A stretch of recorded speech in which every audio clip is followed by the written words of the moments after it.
Previously on Young Justice, peace talks between Earth, New Genesis, and Oa have not been going the best. Rocket's been trying her hardest to get the others to play ball and help take down Apocalypse, specifically Darkseid. But New Genesis has a peace treaty, and Oa isn't fully willing to go to war with Apocalypse. Meanwhile, if you watched Green Lantern the animated series and are a fan of that, you were pleasantly surprised by the return of one of the fan favorite characters, Razor, and essentially his quest to keep hope but understand that he has rage inside him and the hard balance there is to find with that. And that seems to be the theme of this overall arc. Rocket learning balance and what's most important, how people can be different. We also learned something devious, that the Legion of Superheroes had gone to war with Zod and his followers in the 31st century. But because of them imprisoning his father, the son of Zod, Lord Zod, has done everything he can to wipe the Legion of Superheroes from history, starting with the death of Superboy. And now, with the Legion currently stranded in the current timeline, they've gone to Bart to get some help. But they're not the only ones gaining allies. Lord Zod has allied with Darkseid, and has currently come to New Genesis with both Mantis and Malafa'ak on a mission. When will these various different parties intersect? Let's see if we find out today. Supertown, Golden City. Okay, so Rocket wants to hash this out. But I get the feeling she still doesn't fully trust him. Oh, wait, what was that? What did he get? Did he read someone's mind? That's right, they're going after the location of the Infinity Vault. Wow, Lord Zod really kind of took that to heart. It's like, Darkseid's son has allied himself with the New Geneseans? Such disloyalty. It's like, damn, Lord Zod, unclench, boy. Tracer. Okay. They've learned the time with which they need to go. Oh, right. That's when we last saw him. I thought that was Malafa'ak, but I couldn't understand how he had gotten there. Of course it was time travel. Motherfucker. Whoa, that was wild. Oh, Star City. A flower shop? Oh. So Beast Boy is finally going to friggin' therapy. Thank you. Jesus. Alright. Dinah has managed to get through to a lot of people. And one of my favorite moments in the original Young Justice was, oddly enough, the therapy session with the Black Canary that everyone had. Like, Dick Grayson's "I don't want to be the Batman" always sticks out in my mind. Ugh. Will she get through to Bart? Garfield. Sorry, a lot of characters on my mind. Like, I'm juggling so many interesting stories in my mind when it comes to this series. Garfield's trying so hard to play all of this off. You know, it's so easy when you don't care about anything. I get it. Doesn't want to be an actor. Okay. I don't know. I feel like he's saying what he thinks she needs to hear in order to get out of this. Request. Oh, New Genesis wants Cyborg and Halo because of the aspects that make up their abilities. Alright. Negotiation go better when you don't call the other party primitive. Oh, okay. Orion took that whole family thing to heart. Fascinating. A family who loves you. Hey, it's a bear! Yo! Oh, bear hug! Do not squeeze him. Do not squeeze him! Bear. Man. I gotta tell you, I love this iteration of Bear. His hearty nature. He makes me think of Thor. Like, yes! Greetings, friends! Let us feast! Oh, Superboy, of course. Yeah, that's right. He and his friends became such close allies, especially the Superboy. Hell, we saw Bear last season too, didn't we? Oh, that's right. Oh, that's right. he was the protector of the sector that Krypton was from, and he always felt deeply saddened that he could do nothing to protect them. Ah, I completely forgot about that. Oh, man. I completely forgot about that relationship. Like, Tomare's relationship with Krypton, that's why he's a part of this. Okay. Tomare, like, Tomare is like one of those legendary deceased lanterns in other continuities. That a lot of appearances he has tried to do something with them, but they never really do much. Man, with this moment right here, they've already done far more than any comic within the last, 10 years, 20 years? So that would explain why Tomare is also here, because, Kilowog and Tomare both have relationships with those who are associated with Earth. So it's like they're close, but they're also distanced to a certain degree. The Phantom Zone. I knew it was the Phantom Zone, because we're just like Phantom Girl, Phantom Zone. Makes so much sense. Don't wander in the zone. Phantoms, nothing but each other. Zone sickness. Okay, yeah. Devourers. Worse things than Devourers? Safety in numbers. Man, this is the most depressing like the Phantom Zone has ever felt like. Like, no wonder. I mean, this is an extreme form of rehabilitation. I'll tell you that much. Kryptonians, they all kneel before Zod. Mobius Dimension. Mobius Dimension. What is this? I've never heard of the Mobius Dimension. And so this is where Metron stores everything? Days or weeks of searching? Fuck that. Oh, what the hell is that? Called him out. She's like, would you like the color now? No. The sleeping pills. Drug test. She's pressing him, trying to get a reaction. Oh, man. You know what? I love Black Canary in this series. I see her fight the least amongst anyone else. But the whole psychiatrist thing is just like, it's fascinating to me. And she's not pretentious about it.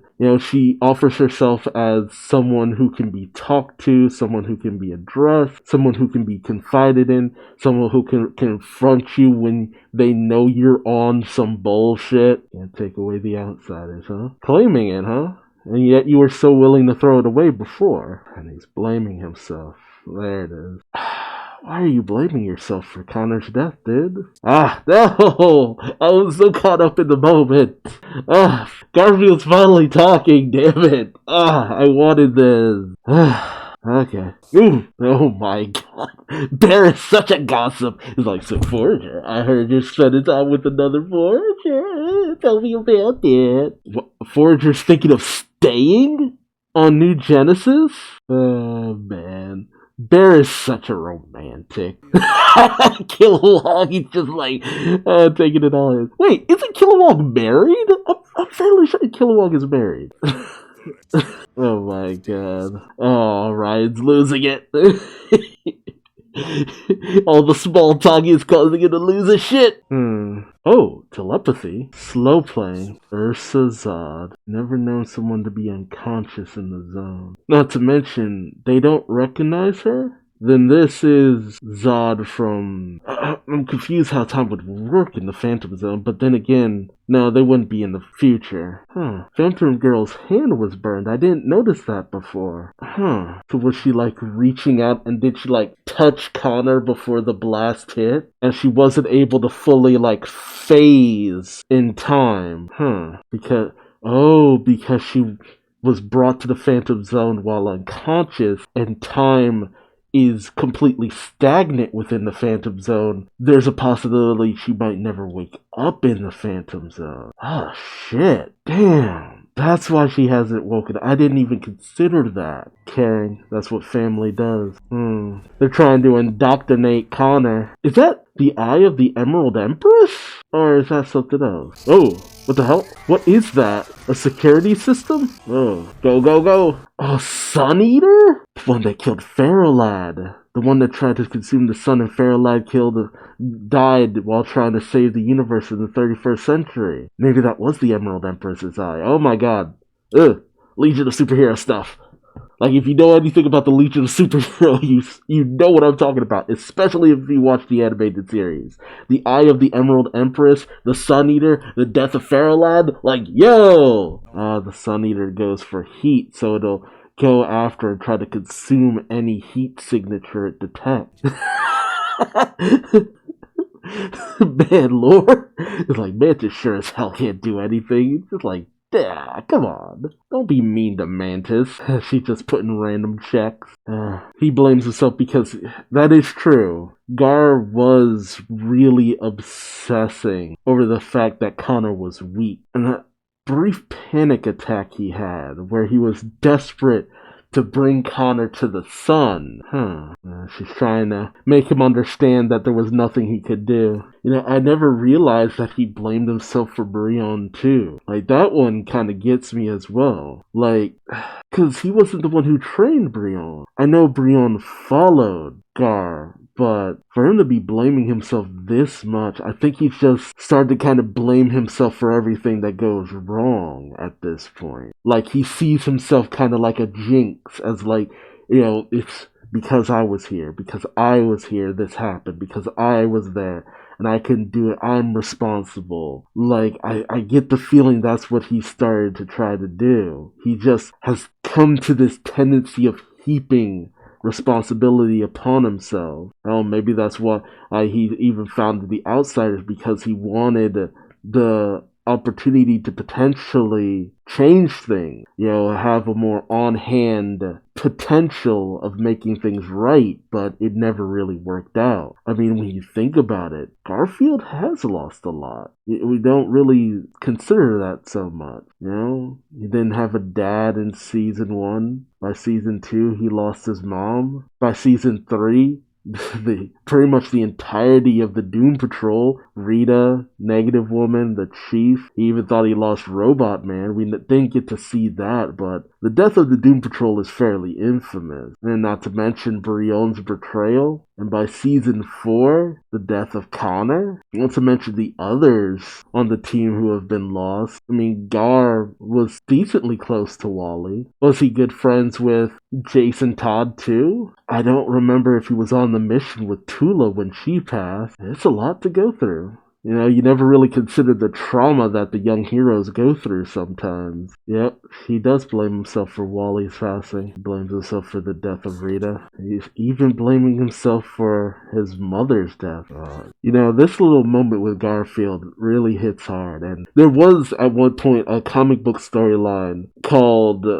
what was it, Identity Crisis? And you had a place called Sanctuary, where superheroes who had experienced loss and trauma could go and have kind of like an impromptu therapy session. Just speak out their troubles and traumas and stuff. But, you know, it was just kind of used as just a vehicle for a story, and a narrative that just kind of killed off a lot of characters who already had these traumas and problems and issues, which felt very unfortunate, because the idea of superheroes having this grief, the idea of them, you know, grieving harder than most people would think, because, you know, they have powers, they have training, they should be able to save more people than they do. And, you know, despite the fact that they probably saved countless untold numbers of people time and time again, the loss of someone so close to them is just like, well, what am I doing this for? Why am I not better? You know, I could save this person, but I can't save someone so close to me? Maybe I shouldn't be a hero. Maybe I'm not good enough. You know, well, why is a superhero so powerless to save the people they love? You know, that was something that I wish had been allowed to breathe more during that storyline. Sanctuary was a great idea. I just hated the execution during that. I feel so bad for Garfield. Like, it's been this thing that has been... I've seen people talk about, like, oh, they feel like they kind of hate the storyline with Garfield. It's just like, no. You gotta understand, this storyline with Garfield, it's been going on since the first season. You know, the build-up, the connection that Garfield had with Miss Martian and the mother and stuff like that. Then you get to season 2, and he had that moment where he was flashing back to seeing his mother's death because of Queen Bee. And then you get to the 3rd season, and he has that whole trippy kind of memory of the death of the Doom Patrol and people around him dying and stuff. And then you get here, it's just like, no, Garfield unfortunately has been on a trauma storyline for a long time. Like, the team behind Young Justice has been playing the long game with Garfield's trauma. And it's like, it's all coming to a head here, where it's just like, it's just been one thing too many. Like, you know, why this is taking so long is because he kind of hit further than just grieving. He's in a full downward spiral. And that's what they're trying to portray here. But I get why some people aren't too happy with it. But, I mean, it's so real. It's so raw. It's something that's so rarely addressed. I'm just glad it's here. I'm glad they're showing that even someone with so much power can still grieve, can feel lost. You know, just because you have power doesn't mean you still don't feel. One full rotation a day? Okay, so Mantis can keep track of time. Metron. Is it possible Malafa'ak can read Metron's mind? That way he'll know where the projector is. Oh, when he went to go retrieve the Red Lantern ring. Right, one day. So the previous episode. Yep, Razor. Oh, jeez. What?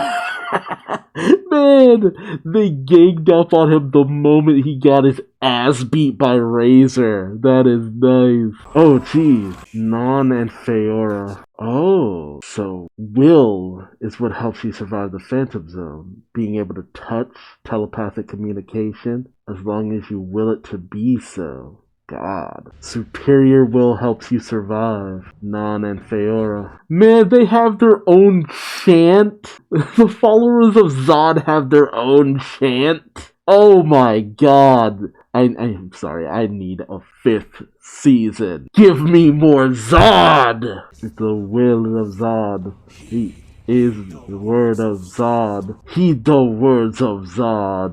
The house of Zod. For the house of Zod. For the house of Zod. Oh, this chant is so good. Build the house of Zod. A ritual. He's remembered the marriage ritual. The house of Zod. For the house of Zod. For the house of Zod. House of Zod. For the house of Zod. For the house of Zod. For the house of Zod. Be a part of the house of Zod. Or you can keep traveling through the Phantom Zone. Is he going to kneel? Kneel before Zod. Shit. And he didn't even have to overpower him. God. Yep. See, so many people just go with Zod's power, but it goes far beyond that. It's his influence. It's the way he carries himself. And Young Justice managed to just insert fucking General Zod and already made him a Chad. Wow, even under torture Metron shields his mind? God damn, that's actually pretty impressive. Oh, he's giving up. It fucking has a Kryptonian shield on it. God damn it. Y'all weren't looking hard enough. I'm joking. It's kryptonite. It was a trap. Damn. Played. Oh, and doing this, they'll discover Lord Zod, Malafa'ak, and Mantis. But will they know that it is the work of Apocalypse because of the, what did they call it, the Siege Perilous? The fortitude of Mantis. Mantis makes himself useful. Oh, he remembers how to desync. One day before present. Wow, Mantis! What? Mantis just played the long game. He's just like, okay, if this is the place where he stores Kryptonian artifacts, then more than likely the projector is here. Well played, Mantis. Well played, Mantis. I know I shouldn't be applauding that, but after Lord Zod threw that shade before, it's just like, oh, Mantis is useless. Man, Mantis proved more useful than either of you fucks. The Malafa'ak and the son of Zod. All you need is Mantis. Oh my god. They'll never live it down. That is the greatest thing. It's like, they won, they got the Phantom Zone projector, but I feel like it's a win by just having that blow to Malifaux and Lord Zod's ego. Just like, Mantis found it when y'all were just writhing on the ground like bitches. Oh, that is great. Alright. Hi, Forager, looking at the statue. Oh no, it's Forager. And is he speaking Shakespeare? Romeo and Juliet? What? Forager, you need to stop being so well read. You're making me feel embarrassed. Oh my god. This is amazing. Jason, you're having too much fun with this. How were you able to read this? Yo, Jason Spacek, you are a goat. You're a goat for being able to read all of that as Forager. Like, yo. God. Oh, that was fantastic. So the question now is, what happens next? Why has Apocalypse wanted the Phantom Zone projector so badly? Is it simply to unleash the Kryptonians? And in doing so, what kind of trouble is about to arise? I mean, we've seen the kind of influence Zod has. Is Apocalypse really willing to unleash that upon the world? I mean, with, the power of a Kryptonian is one thing, but Zod's mental fortitude. And what happens with Connor? Will he truly follow Zod? Or is it simply to survive to get back? And the fact that Phantom Girl may never awaken. Like, how did she even pull him into the Phantom Zone? Is that just a part of her power? Or is it something else? And Metron going to everyone and saying, come with me if you want to save the universe and stuff like that. Did he immediately know what they were after? Did he know that it was Apocalypse's doing because of... think again, the item is called the Siege Perilous. So many questions. And ultimately, Rocket's relationship with Orion has been a big sticking point here. I'm really wondering how that's going to come to a head. But, man, once again, Greg Wiseman and the team he surrounds himself played me again, because I remember seeing, like, that was Malifaux, and he puts a device on the whatchamacallit inside the hive, and I'm just like, was that Malifaux? But no, he only just arrived, and I wasn't thinking in terms of time travel. It's just like, right, they can arrive anytime that they want, literally. God, I love Young Justice. There's always that one step beyond that just blows me away. But, I mean, everything that he works on always does that. I know there's a whole team behind this and stuff. It's not just one person writing one thing, but there's always a cleverness with whatever team he's on. Because I know there's also Brendan VT and stuff, but man, it just, like, it's why I loved Gargoyles, it's why I loved Spectacular Spider-Man, because there's always these intricate layers to everything that always get me. But tell me your thoughts in the comment section below. What do you think will happen next? Will we truly see an alliance between Zod and Apocalypse? Or will it be the House of Zod versus the universe? Let me know that and more in the comment section below. And subscribe so you don't miss out on the next video. Or don't. I ain't your daddy, but I still love you like one. And until next time, I've been Duuz-Diz-Din, and you must kneel before the House of Zod. Bye!